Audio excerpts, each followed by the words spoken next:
Hello, good morning. क्या हाल चाल है? Myself Devendra Chaudhary from Bansal classes and today we will talk about the topic which will record in twelfth physics. Twelfth में जो physics है उसके बारे में हम आज चर्चा करेंगे। तो 11th में हमने मैकेनिक्स पढ़ी, उसके बाद एसएचएम, वेव्स और थर्मोडाइनमिक्स, ये सब चीज़ें पढ़ी। 12th में हम क्या क्या पढ़ेंगे? तो 12th में पढ़ेंगे हम इलेक्ट्रोडायनेमिक्स,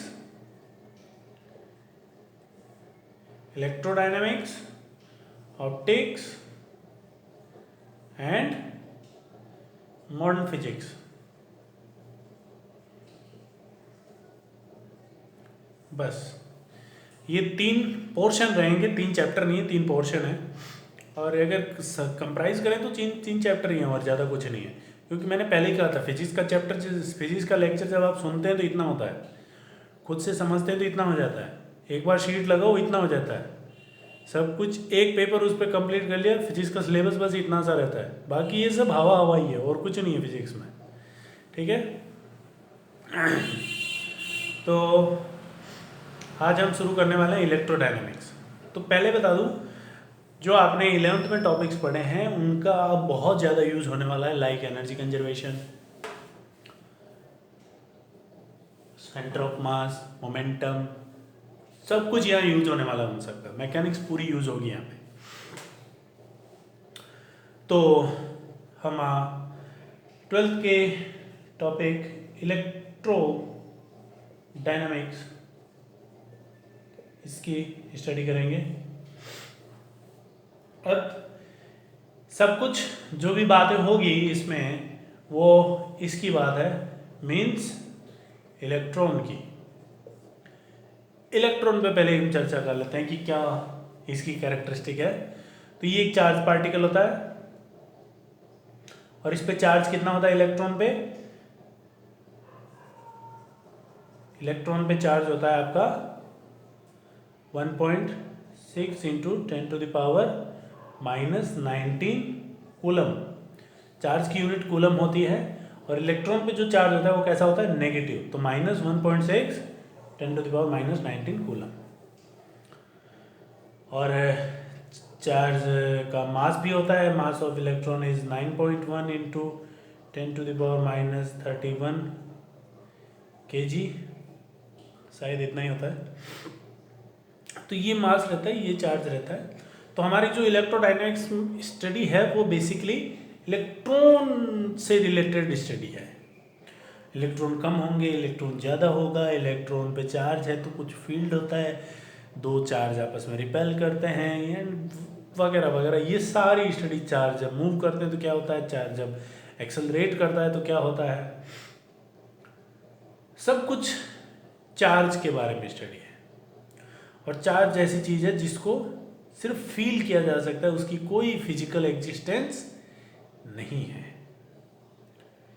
चार्ज पार्टिकल हो सकता है बट चार्ज की फिजिकल एग्जिस्टेंस अभी तक प्रूफ नहीं हो पाई है कि व्हाट इज इट। क्लियर? तो हम इलेक्ट्रोडायनेमिक्स में चार्ज की बात करेंगे। अब चार्ज पे स्टडी शुरू करते हैं। तो इलेक्ट्रोडायनेमिक्स को हम आगे बाइफरकेट करते हैं, तो वही हम चार्ज के हिसाब से बाइफरकेट करेंगे इसको। पहला बाइफरकेशन है कि जब वो स्टडी जिसमें चार्ज आपका रेस्ट पे रहेगा। जब चार्ज रेस्ट पे रहेगा और हम अगर उसकी स्टडी करेंगे कि रेस्ट पे जो चार्ज होता है उसकी क्या क्या कैरेक्टरिस्टिक होती है, तो उसकी ये कैरेक्टरिस्टिक होती है, जब चार्ज रेस्ट पे होता है तो इट प्रोड्यूस इलेक्ट्रिक फील्ड। क्या प्रोड्यूस करता है? Only electric field. अब क्या होता है इलेक्ट्रिक फील्ड, वो हम पढ़ेंगे किसमें, इलेक्ट्रोस्टैटिक में। जब चार्ज आपका रेस्ट पे होगा तो चार्ज क्या प्रोड्यूस करेगा, इलेक्ट्रिक फील्ड। और रेस्ट पे चार्ज की स्टडी हम किस में करेंगे, इलेक्ट्रोस्टैटिक। स्टैटिक मतलब रेस्ट। तो हमारा पहला चैप्टर होगा इलेक्ट्रोस्टैटिक। क्लियर है? इसी इलेक्ट्रोस्टैटिक में हमारा आ जाएगा आपका कैपेसिटर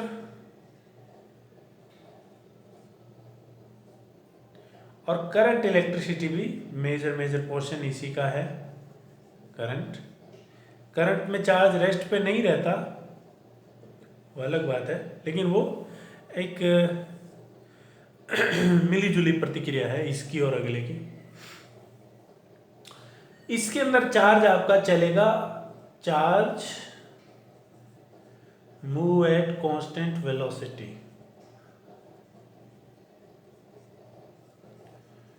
कांस्टेंट वेलोसिटी का मतलब एक्सेलरेशन कितना है? 0। जब चार्ज कांस्टेंट वेलोसिटी से चलता है तब चार्ज क्या प्रोड्यूस करता है? तो चार्ज प्रोड्यूस मैग्नेटिक फील्ड।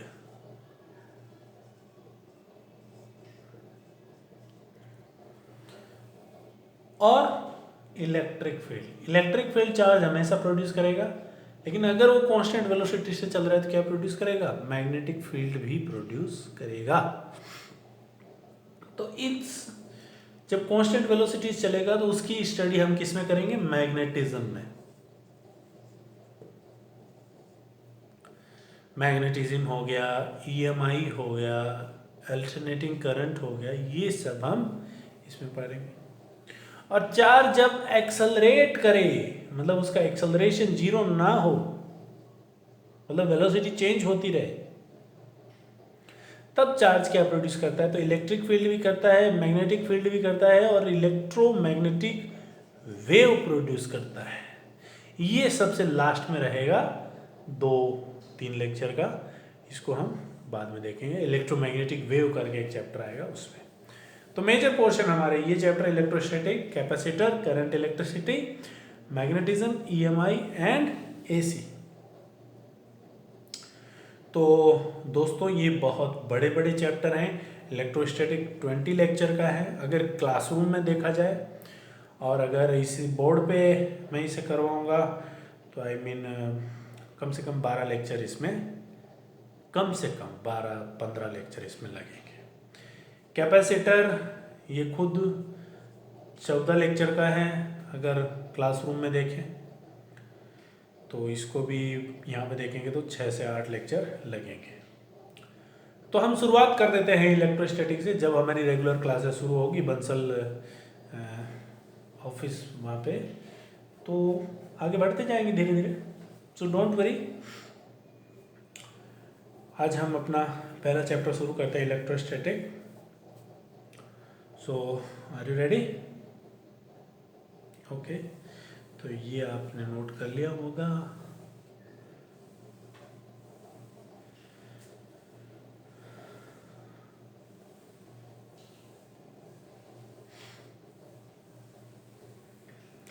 तो सबसे पहले इलेक्ट्रोस्टैटिक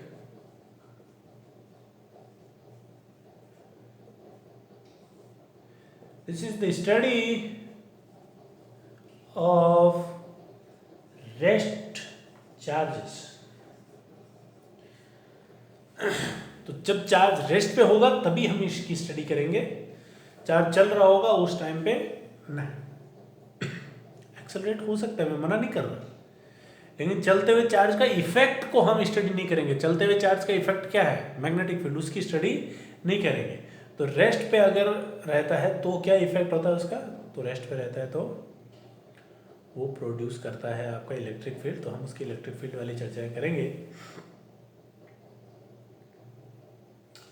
तो सबसे पहले देखते हैं चार्ज। What is charge? आपने 10th 9th पहले भी पढ़ा है चार्ज के बारे में। तो what is charge? Charge is excess और डेफिशिएंसी। किसका एक्सेस और किसकी डेफिशिएंसी? Of electrons. इलेक्ट्रॉन पे चार्ज कैसा होता है? नेगेटिव। अब किसी भी बॉडी पे चार्ज और इलेक्ट्रॉन पे चार्ज कितना है मैंने बता दिया 1.6 इंटू 10⁻19 और प्रोटॉन पे चार्ज कितना होता है प्लस 1.6 इंटू 10⁻19 कूलम। चार्ज की यूनिट क्या होती है तो चार्ज की यूनिट होती है कूलम। ऐसा यूनिट क्या है कूलम।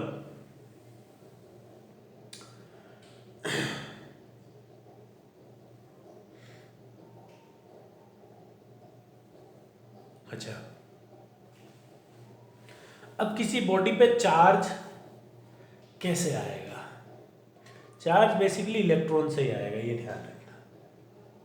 इलेक्ट्रॉन जाएगा या इलेक्ट्रॉन ज़्यादा हो जाएंगे या कम हो जाएंगे उससे चार्ज आएगा कैसे। तो सपोज करो कि एक एटम है, उसके न्यूक्लियस में 6 प्रोटॉन है और 6 न्यूट्रॉन है। न्यूट्रॉन पे कोई चार्ज नहीं होता।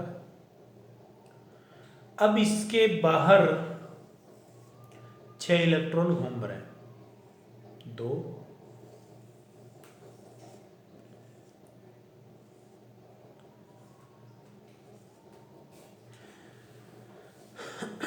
तो यहां पर 6 प्रोटॉन है, इसका मतलब इसके सेंटर में कितना चार्ज है 6e पॉजिटिव 6e।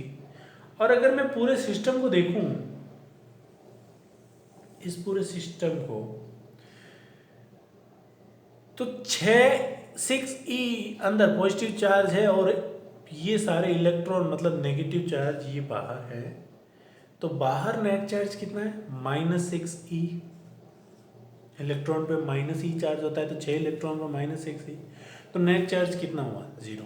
इसका मतलब 6 इलेक्ट्रॉन 6 प्रोटॉन आपस में क्या कर रहे हैं बैलेंस कर रहे हैं। अब अगर मैं एक इलेक्ट्रॉन इसको उठा के बाहर रख दूं, इस सिस्टम से बाहर ले जाऊं, अब बताओ यहां पर कितने इलेक्ट्रॉन है 5 -5e प्लस प्रोटॉन कितने हैं 6 6e। तो इस पे चार्ज कितना आया +1e। इस बॉडी पे चार्ज कितना आ गया +e आ गया ना।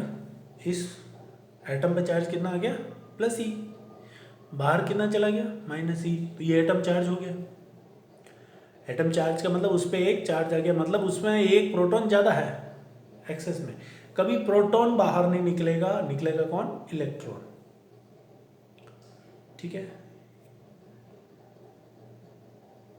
तो इनिशियल चार्ज 0 था इस सिस्टम पे और एक इलेक्ट्रॉन बाहर निकल गया, अब कितना चार्ज आ गया +e।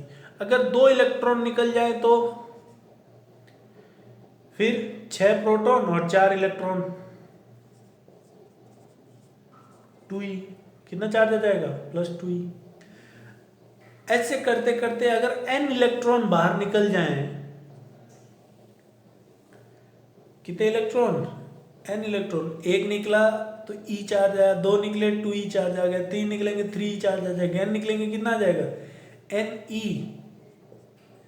ऐसे ही अगर n इलेक्ट्रॉन इस एटम को हम दे दें तो वो इलेक्ट्रॉन ज्यादा हो जाएंगे, प्रोटॉन कम हो जाएंगे, तो -ne। तो इस तरीके से किसी बॉडी को चार्ज दिया जा सकता है। तो कैरेक्टरिस्टिक ऑफ चार्ज,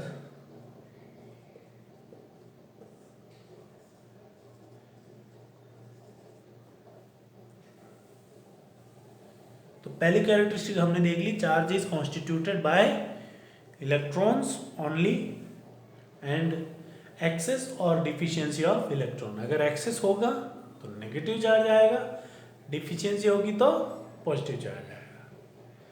दूसरी बात कैरेक्टरिस्टिक और क्या कहती है चार्ज की, charge is always quantized. Charge हमेशा क्या होता है क्वांटाइज्ड। क्वांटा मतलब बंडल में, मतलब एक डिस्क्रीट बंडल होता है, ऐसे नहीं कंटिन्यूस चार्ज हो सकता है किसी पे।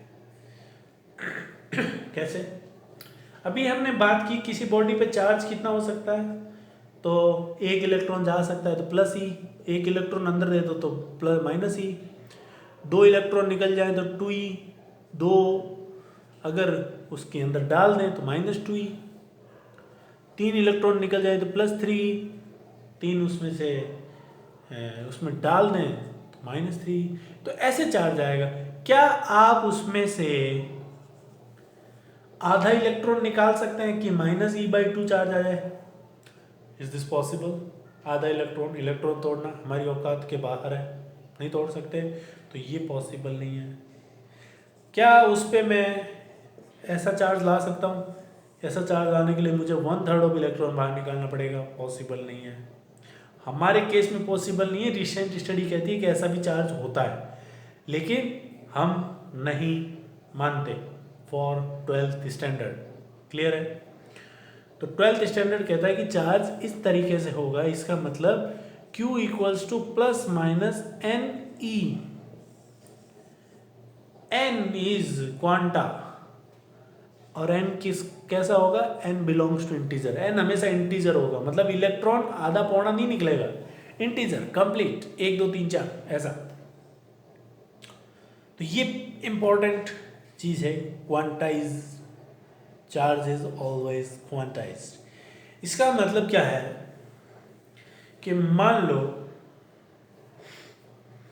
आपसे कहे कि किसी बॉडी पे चार्ज है इतना,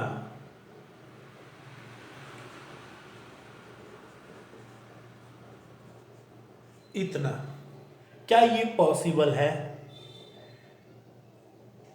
क्या ये पॉसिबल है? तो अगर ये चार्ज पॉसिबल है, इसका मतलब this is equal to n e होना चाहिए। तो यहां से एन आएगा तो 4.8 अपॉन ई, ई मतलब चार्ज ऑन इलेक्ट्रॉन, और इलेक्ट्रॉन पे चार्ज कितना होता है? 1.6 इंटू 10⁻⁻19 कूलम, 16 3 48, इसका एन आया 3। तो क्या एन यहाँ पे इंटीजर आया? हाँ आया, इसका मतलब ये चार्ज पॉसिबल है। क्लियर है? ये है क्वांटाइजेशन ऑफ चार्ज। नोट करें।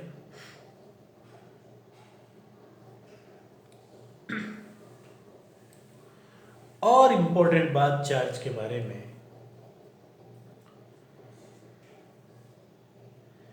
चार्ज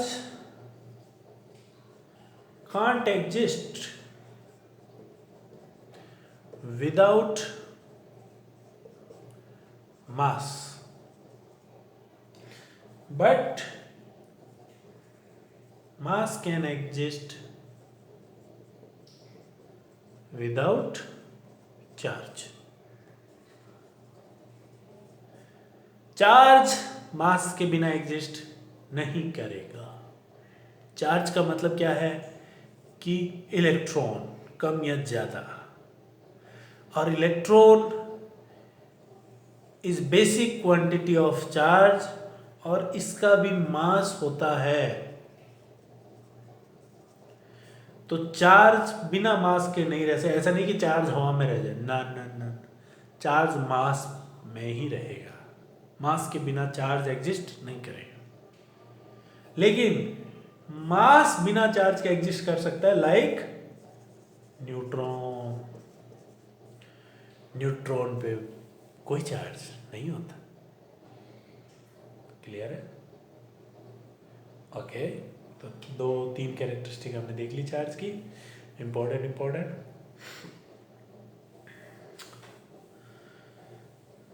तो charge can't exist without mass, but mass can exist without charge.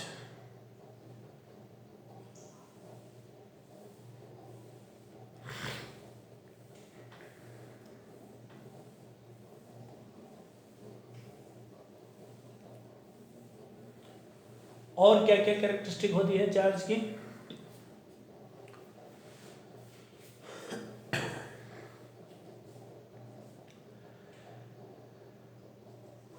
Mass is relativistic property.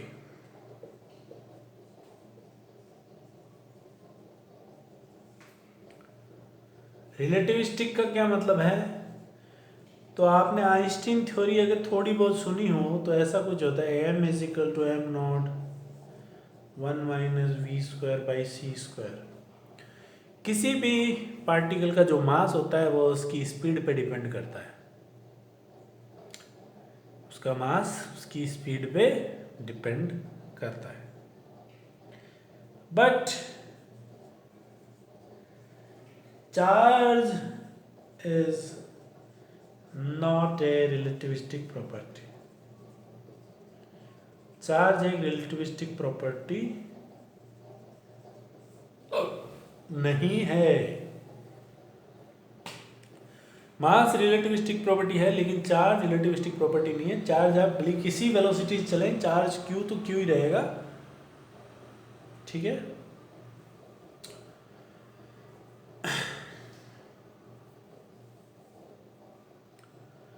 Okay, clear है यहाँ तक? अगली प्रॉपर्टी पे चलते हैं चार्ज की। नेक्स्ट प्रॉपर्टी ऑफ चार्ज, कौन सी प्रॉपर्टी रह गई अब चार्ज की? हाँ, for a isolated system, isolated system, system मतलब जिसकी कुछ बाउंड्री हो, आइसोलेटेड हो, सिस्टम हो, for isolated system charge is conserved. Charge हमेशा क्या रहेगा? कंजर्व। कैसे? सुनना ध्यान से। एक अभी हमने देखा था कि एक एटम जिसके अंदर मान लो 2 प्रोटॉन है और इसके बाहर 2 इलेक्ट्रॉन घूम रहे हैं, और इसको अगर मैं एक सिस्टम ले लूं और इस सिस्टम पे अभी नेट चार्ज कितना है? 0। नेट चार्ज कितना है? 0। अब अगर मैं से इसमें से यहां से एक इलेक्ट्रॉन को बाहर निकाल दूं, अब इस बॉक्स, मैंने कहा था आइसोलेटेड, मतलब आइसोलेटेड सिस्टम, ये आइसोलेटेड है, इसके बाहर अंदर कुछ नहीं जा सकता। आइसोलेटेड का मतलब है ना तो मास ट्रांसफर हो सकता है ना ही एनर्जी ट्रांसफर हो सकती है। तो मास बाहर ट्रांसफर मतलब इलेक्ट्रॉन इस सिस्टम से बाहर नहीं जाना चाहिए। अब बताओ इस पूरी बॉडी पे चार्ज कितना है, पूरे सिस्टम पे चार्ज कितना है? तो सिस्टम में 2 चीज़ें, एक तो इलेक्ट्रॉन है और एक ये बॉडी है। इस बॉडी पे चार्ज कितना है? तो एक इलेक्ट्रॉन एक प्रोटॉन बैलेंस्ड, बट एक प्रोटॉन एक्सेस में है, तो प्लस ई चार्ज है इस बॉडी पे, और यहाँ पर एक इलेक्ट्रॉन है तो उस पर माइनस ई चार्ज है। तो पूरे सिस्टम को देखेंगे तो अभी भी नेट चार्ज कितना है? 0। नेट चार्ज कितना है? 0। ये है conservation of charge. For a isolated system charge is always conserved. Clear है? ओके, नेक्स्ट चीज चलते इसमें।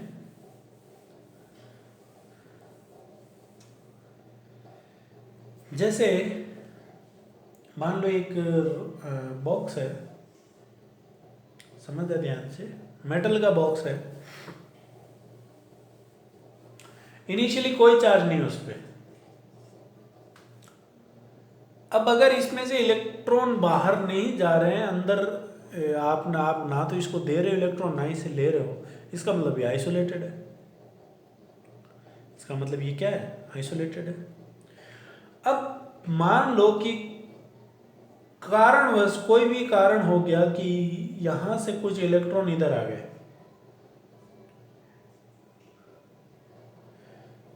तो 3 इलेक्ट्रॉन इधर आ गए, इधर अब नेगेटिव चार्ज आ गया।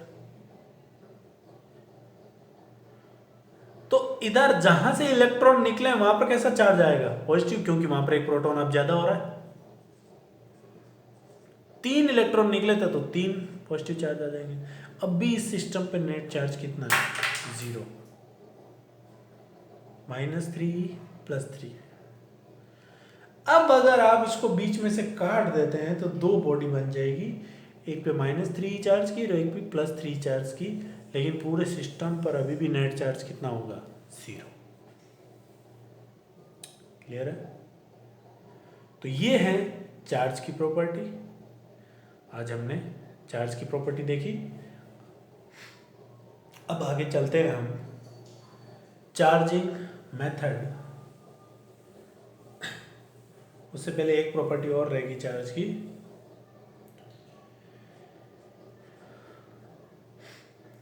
सेम चार्ज या like charges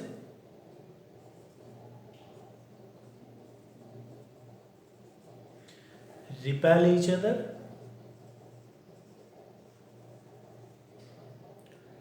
and unlike charges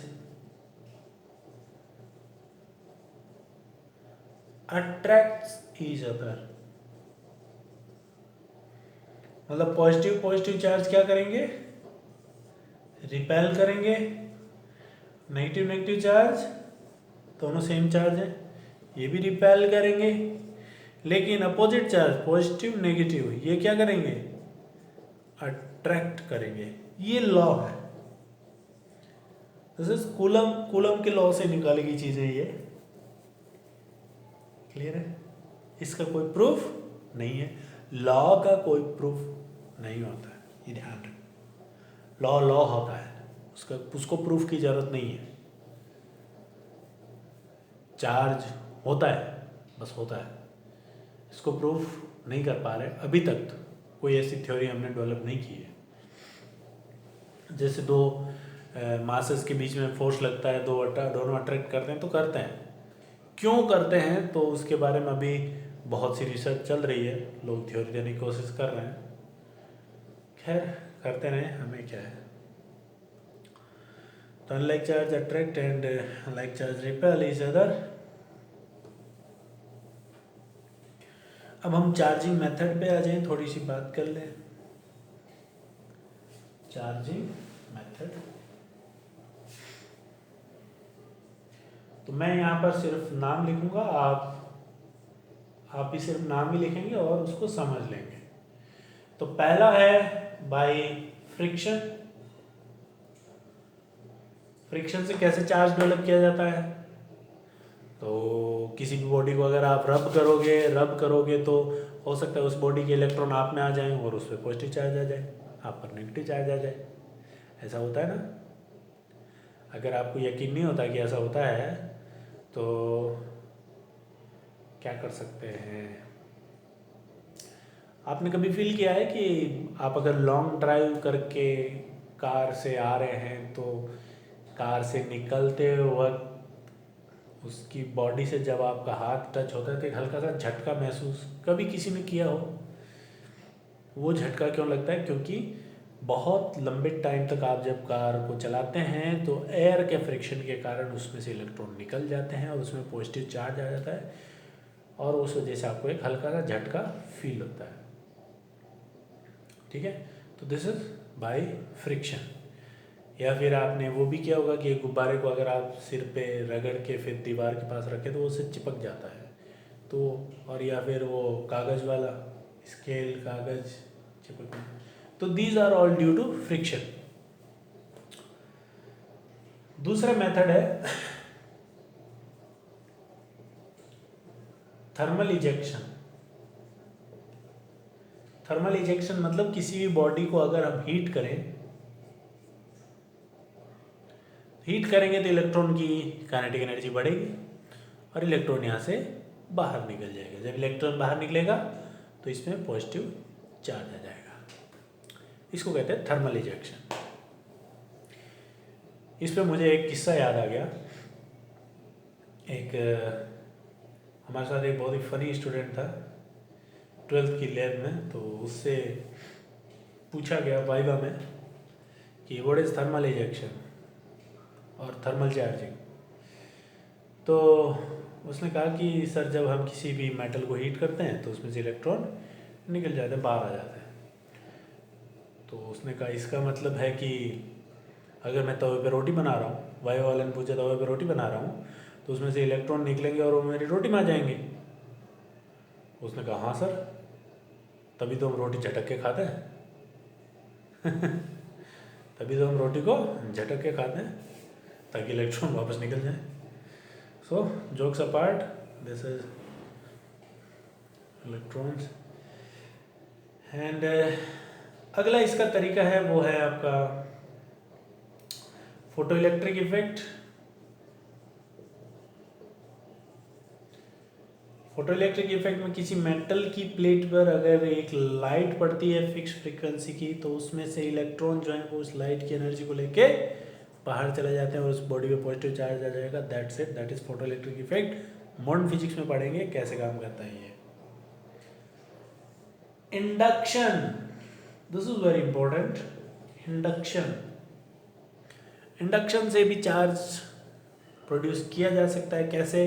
suppose करो कि ये एक रॉड है और इनिशियली अनचार्ज्ड है, मतलब इनिशियल चार्ज कितना इस पे?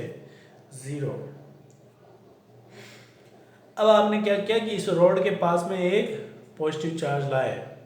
अब पॉजिटिव चार्ज लाएंगे तो इस रॉड में इलेक्ट्रॉन है, फ्री है मूव करने के लिए। अगर ये मेटल है तो मेटल में इलेक्ट्रॉन फ्री होते हैं मूव करने के लिए, बाकी चीज़ों में नहीं होते मेटल में। तो पॉजिटिव चार्ज उन इलेक्ट्रॉन्स को अट्रैक्ट करेगा, इलेक्ट्रॉन्स यहाँ आ जाएंगे। तो इलेक्ट्रॉन जहाँ से निकलेगा वहाँ पर क्या आएगा? Positive charge. नेट चार्ज अभी भी 0 है, देखो सिस्टम पे। अब अगर आप इसको बीच में से काट देते हैं तो ये एक एंटिटी बन जाएगी नेगेटिव चार्ज की और ये एक एंटिटी बन जाएगी पॉजिटिव चार्ज की। ऐसा किया जा सकता है, ठीक है। तो these are charging methods. Charging मतलब उसमें इलेक्ट्रॉन की कमी बेसी जनरेट करना। क्लियर है? सो आज के लिए आई थिंक इतना बहुत है। नेक्स्ट क्लास में हम पढ़ेंगे कूलम्स लॉ। Coulomb's law. तो नेक्स्ट क्लास के लिए आप तैयार रहें। Thank you. ओके।